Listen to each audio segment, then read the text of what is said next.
It is finally happening, guys. We have a gorilla. Let's do this. Oh, yeah. Finally unlocked. That is awesome. Now let's promote this thing and let's see what this guy does. There we go. Oh, this is awesome. I am so excited. Oh, I don't know why, but I am. Hey everyone, welcome back to another episode. Today we got the Ungrilla unlocked, and I'm just going to go over is it worth it or not. And right here we're attaching it to our team. As you can see, we got a bit of a jump in power, and now I'm going back through and finishing upgrading, doing the skills and everything. Once you hit 100, then you can promote it, and then you can go through and upgrade the skills. After you upgrade from recruit to private, you'll unlock these and be able to upgrade them to level 10, which will give your gorilla attack and defense abilities that they don't really boost your actual team. They just give your gorilla abilities. So you'll level these up. And of course, I have been saving a lot of this stuff for about 3 months now. So I have enough to do a lot of these upgrades. I know most people, if you have been saving too or been waiting to finish this upgrade, you'll probably have a lot of these sitting in your pocket, but you likely won't be able to get past the private level unless you've been spending a lot of money or buy packs after you finish unlocking, because these skill medals are not available until after you actually unlock this, and then those packs will become available to you like they do for me. So as you can see here, I get these stat boosts for upgrading to private, and then I can go in and finally upgrade these skills up to level 10. I don't know why. I thought I had enough to do all of them, so I just started going through and upgrading all of them, and then realized I did not have enough skill medals to do so. So unfortunately, my attack skill was left behind, and then here you can see those packs pop up. And then I'm going over to check my team one more time just to see what the final power ends up being. And 39.05 million. So yeah, about 2.5 million power off of that. And I jump in here, try to see if we had any zombie bosses I could attack, just to see what the damage increase ended up being, or just overall how much better my team was. Went into a campaign just to see how this went, because I had been fighting this many times just to see how I could get through. I could easily put in my tank team, switch all my gear, and do this and clear it. But I wanted to see how this team did with the gorilla, if it was any better or not. And unfortunately, I still didn't end up clearing it, but I did get further than I had before. So there was a little bit of a boost I could tell from the stat increase, and then also the gorilla being on the team.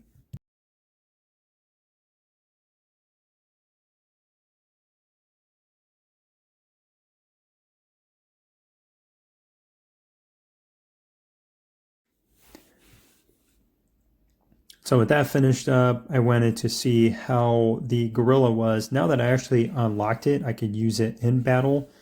So went ahead and switched over to the gorilla and see how this went, which ended up clearing this out fairly easily. I just went ahead and skipped ahead because watching this play out for the next minute would have been really boring.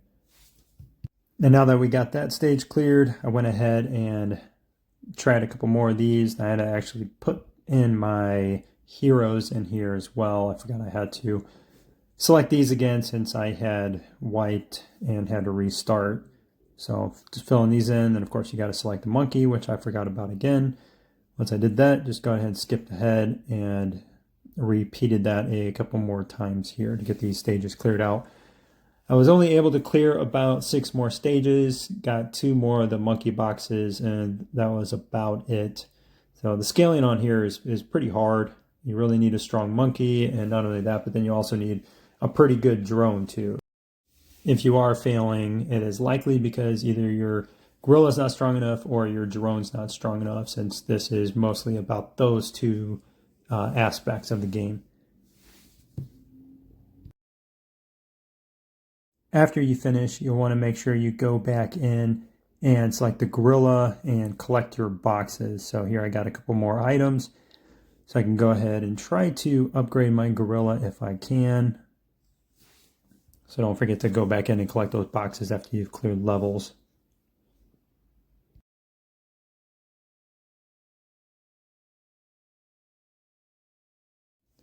After I finished upgrading, I went ahead and checked my wall just to see where all my heroes or my marches were in total power. So overall, had a pretty good jump. My third squad is still lacking pretty severely just because I haven't upgraded any of their gear yet.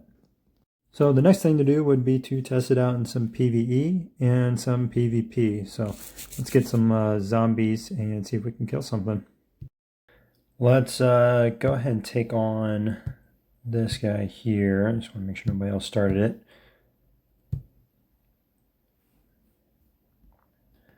Get this rally going. And I did take a look back at some previous attacks here just to get some comparison. All right, so I was able to find this here. So this was yesterday before I finished maxing out the gorilla and then actually attaching them. So this was the damage I did to a level 100 boss. So I did about 778, took out about 778 troops. So not terrible, but obviously not great. So let's see how I do with it now. Let's back out here.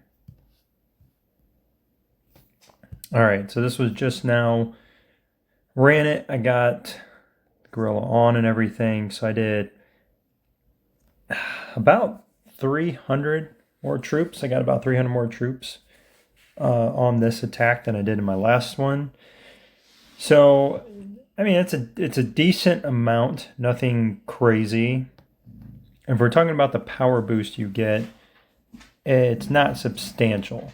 And when you talk about jumping about it's almost 2.5 million I increased in power. It doesn't feel like 2.5 million when hitting anything. I haven't really seen a huge significant jump.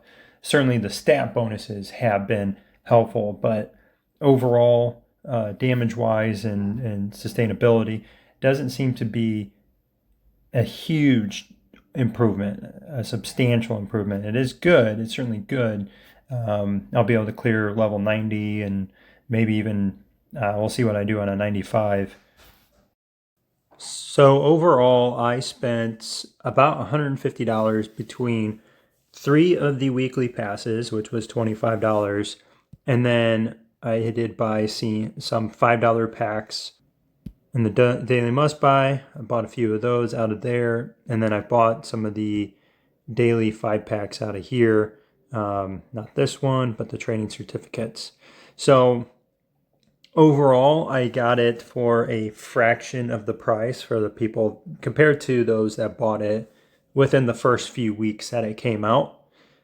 I think that was probably a better choice given overall, yes, the boost, the stat boost you get from these upgrades is pretty good.